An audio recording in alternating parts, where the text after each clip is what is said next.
অশিক্ষিত ভিক্ষুকরা, হাত পাও নাই, ল্যাংরা লুলা, আল্লাহর হস্তে একটা টাকা দেন, সারাদিন খাই নেই।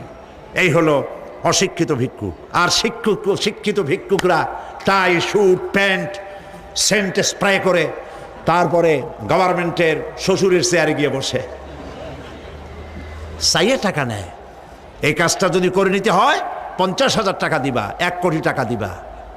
ভিক্ষুকের চাইতে কলঙ্ক, মানুষ নামের অজঙ্ক, পশুর চাইতে নিকৃষ্ট যারা সরকারের চেয়ারে বসে জনগণের টাকা এভাবে চাইয়ে নেয়, ঘুষ নেয়। নাউজুবিল্লাহ বলো। এটা ঘুষের টাকা নয়, জাহান্নামের আগুন। শান্তি পাইবে না। বেতন পাও 10,000 টাকা, কামাই করো 1 লাখ টাকা বা 50,000 টাকা, বরকত নাই, অশান্তি।